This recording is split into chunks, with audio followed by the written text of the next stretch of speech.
Olá, eu sou o professor Sérgio Mala, professor de ciências, e vim aqui para falar para vocês sobre as teorias evolucionistas, as ideias da evolução.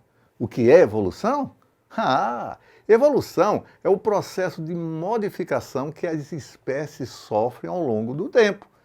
Então, cada vez que a espécie mudar, você diz que ela evoluiu. Preste atenção! A cobra, ele é um lagarto sem patas. Sabia disso? As cobras tinham patas, elas perderam a pata.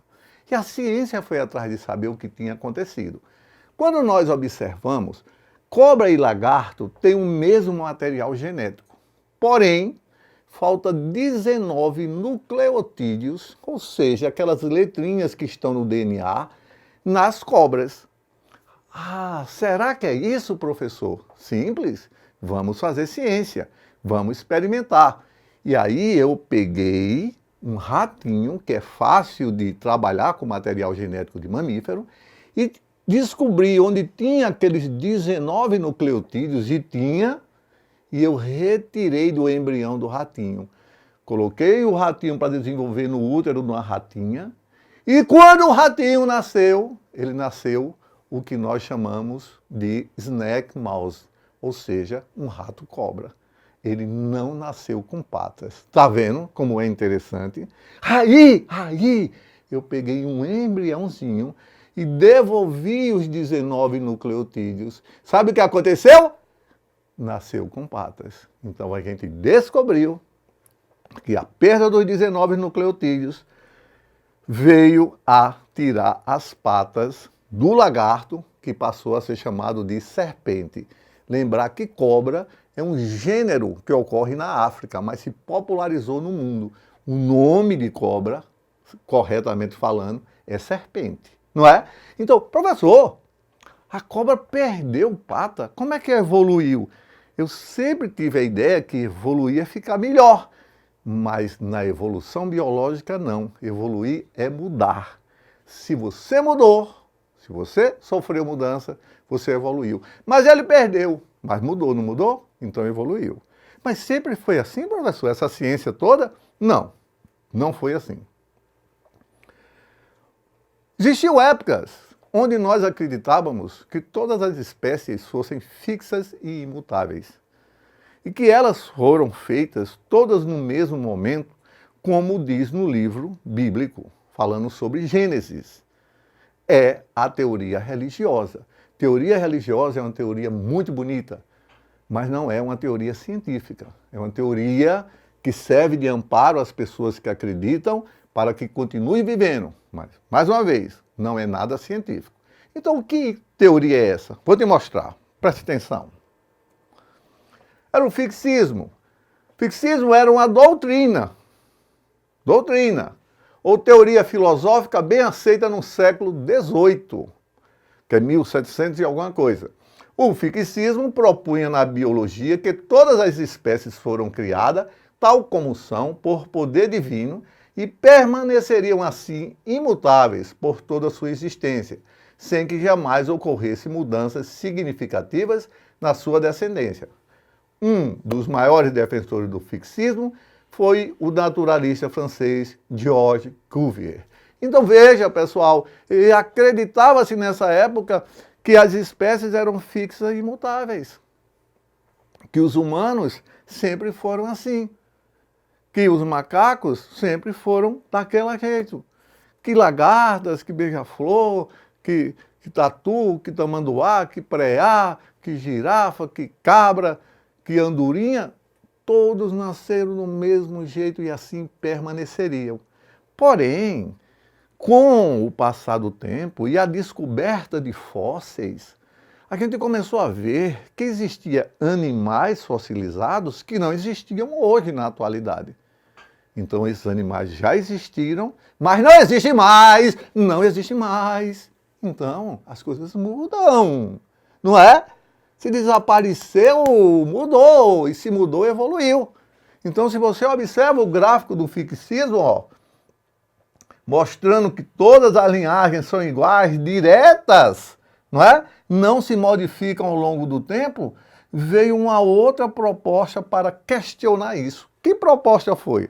Dá uma olhadinha, gente. Evolucionismo. O evolucionismo é a linha de pensamento que entende que os seres vivos apresentam um processo de evolução biológica. Evolução biológica, sim. Quando a gente fala de evolução cultural, são as mudanças na cultura e nos costumes, não é? Quando a gente fala de evolução biológica, é um processo onde as espécies mudam ao longo do tempo. Quando a gente fala evolução biológica, processo biológico em que espécies de seres vivos modificam-se ao longo do tempo. Isso é evolução biológica.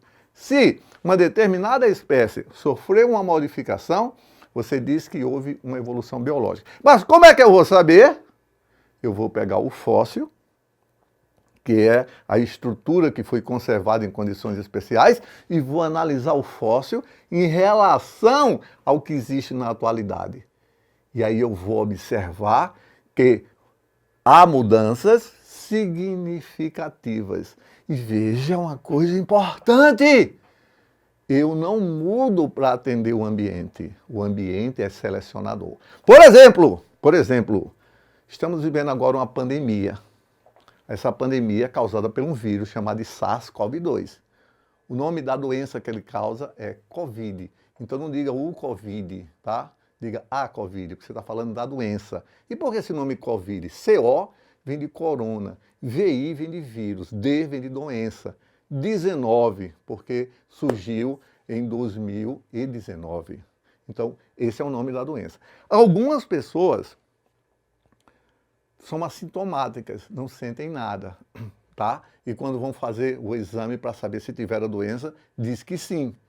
Outras pessoas, pelo amor de Deus, é devastadora, vão complicar, vão ser necessários aí para hospitais, sofrer intubações, passar por um longo processo e em algumas vezes morrem, não é? Morrem, tá? Que Deus o tenha a todos que perderam a vida nessa pandemia. Mas veja que coisa interessante, por que é assim, professor? Se o vírus é o mesmo?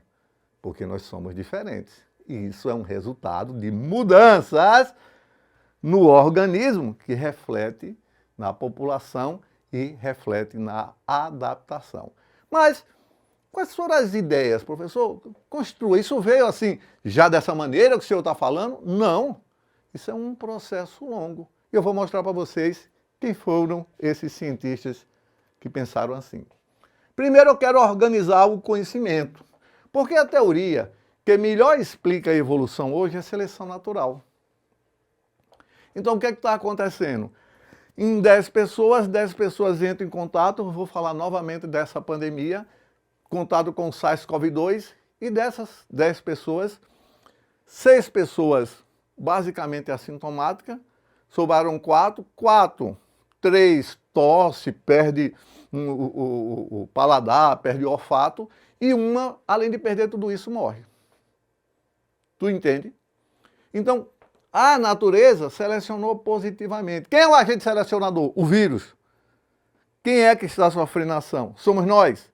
E a natureza disse, olha, esse cara está mais adaptado biologicamente do que esse outro. Não significa dizer que tem mais dinheiro, é mais bonito, é mais alto, não. Significa dizer que biologicamente ele estava mais adaptado a esse agente selecionador, que é o vírus, ok? Então, organizando as ideias, a seleção natural, o meio tem uma influência muito grande para selecionar as características mais favoráveis à sobrevivência. Se ocorrem alterações no ambiente, algumas características são mais favoráveis para a sobrevivência de indivíduos de uma mesma espécie. A seleção natural, né, o pensamento darwiniano e de Wallace, diverge das ideias de Lamarck, pois não se baseia na intencionalidade de mudança dos indivíduos.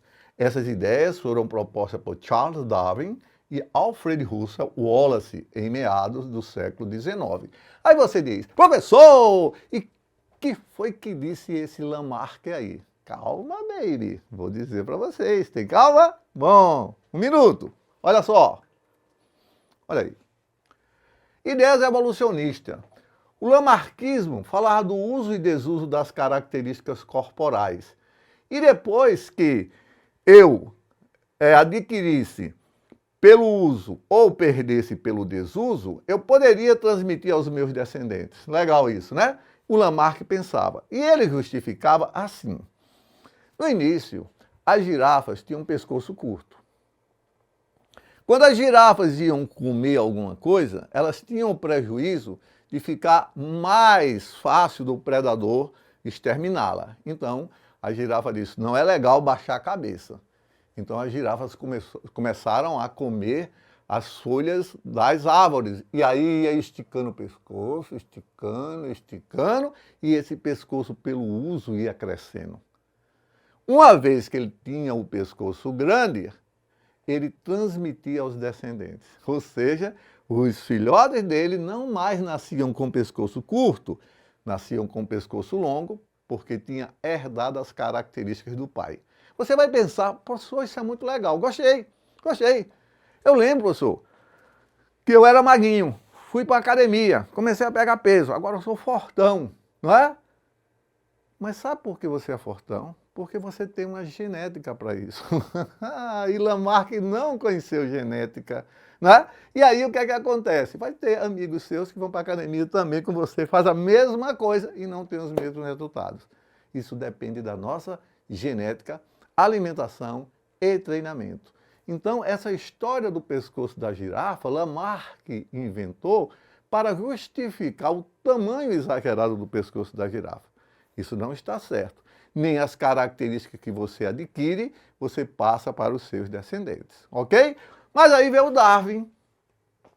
Indivíduos diferentes, dizia que nós somos variados. Como eu falei do exemplo da Covid, lembra? Que mata uns e outros não, lembra? Por isso nós temos a variabilidade muito grande. Você está se perguntando, professor, eu tenho essa variabilidade positiva? Eu não sei, meu filho, e também não tente saber pegando a doença. Então, fica em casa, faz os mecanismos, faz todo o protocolo de limpeza. Tem cuidado com as pessoas que estão na tua casa aí, você é responsável por isso. Quando voltarmos para as aulas presenciais, temos que voltar com toda a segurança possível, porque nós somos responsáveis um pelos outros. Aí, vem a terceira teoria. Depois que Darwin disse que era a natureza que selecionava os melhores, ele não justificou por que eu sou diferente. Não tinha. Ele não estudou genética. Estava surgindo na mesma época dele. Então, morre Darwin, e aí alguém vem e recupera a teoria do Darwin. E diz que aquelas mudanças que Darwin não conseguiu explicar está dentro da teoria sintética da evolução, ou neo, que significa novo, darwinismo. Indivíduos diferentes, surgindo por mutações ou recombinação gênica, aí sim a natureza vai e seleciona. Vocês vão ver casos que pessoas de uma mesma família ficam mais doentes que outras nesse princípio. Por quê? Porque eles são produtos de recombinação gênica. Mesmo sendo irmãos, ele tem uma genética própria. Beleza? Então dá uma olhada nisso aqui para a gente observar essa sequência. O fixismo, vocês vão precisar entender isso. Ó. Espécies são imutáveis, elas não mudam. Têm origem diferente, são independentes, cada um é cada um. Muito aceito até meados do século XIX. Já o evolucionismo, espécies evoluem, tem uma origem comum, não tem origem diferente, viemos todos de um único, é mais aceito atualmente. Quando eu mostro aqui o evolucionismo, eu estou vendo aqui uma árvore da vida, e essa árvore faz com que bactérias de um lado, e aqui eu tenho aqui uns protozoários, fungos, plantas, animais, tudo foi originado de uma única espécie. E isso, pessoal, resume o evolucionismo. Você que está assistindo essa aula agora, fixa isso aí, escreve no teu caderninho, isso que o professor Sérgio Mala está dizendo, para que você realmente construa o conhecimento na sua cabeça. E, falando do neodarwinismo, que é o que tem de mais moderno, se baseia no seguinte: a variação de uma espécie depende de mutações, que são as mudanças.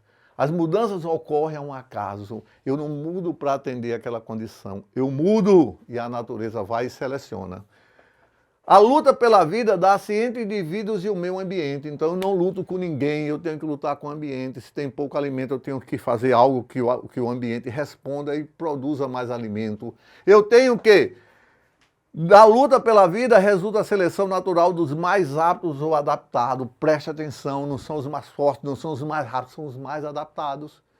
O que é mais adaptado? É um conjunto de características. E quem é que vai dizer que eu sou mais ou menos adaptado? A natureza. Só a natureza. Né? E por último, você está vendo aqui, o isolamento geográfico ou sexual impede que as características do tipo novo misturem com as características do tipo primitivo. Só para tu ter uma ideia, se por exemplo eu pegar um jumento e colocar junto de uma égua e o jumento cruzar com a égua, nasce alguma coisa, não nasce? Nasce uma mula. Porém, a mula é estéril. Sabe por quê? Porque a égua é de uma espécie chamada de Equus cabalos. O jumento é de outra espécie, Equus asinus. Eles foram separados. Eles não podem mais se juntar, porque a natureza se separou. Porém, ele tem uma origem comum. E fechando o nosso conhecimento de hoje, da nossa aula, eu estou mostrando aqui o darwinismo e o neodarwinismo. É muito interessante que vocês entendam isso. O darwinismo dizia que através do sangue ou dos pais da gente, a gente tinha variabilidade. Ele não falava de genética, né? E aí vinha a natureza e adaptava os melhores que eu digo, o sentido do que o que a natureza diz. Olha, as condições são essas, dá pra tu, dá pra tu, dá pra tu, dá, então fica. Não deu, então sai. Quem ficou, passa os genes para o descendente. Porém, o neodarwinismo diz o quê? Que a mutação e a recombinação gênica é o que traz a variabilidade, e não o sangue, tá? E não a herança em si. Aí a natureza, realmente eles concordam nisso, seleciona e aí adapta. Quando você tiver mutação e recombinação gênica, você sabe que é neodarwinismo. Quando você tiver sangue e herança, você sabe que é darwinismo, mas os dois têm o mesmo princípio. O quê? A natureza selecionando as formas mais adaptadas. E aí, valeu? Gostaram? Então, prepare-se para a etapa 3, mais aulas de ciência para vocês. Professor Sérgio Mala, até a próxima.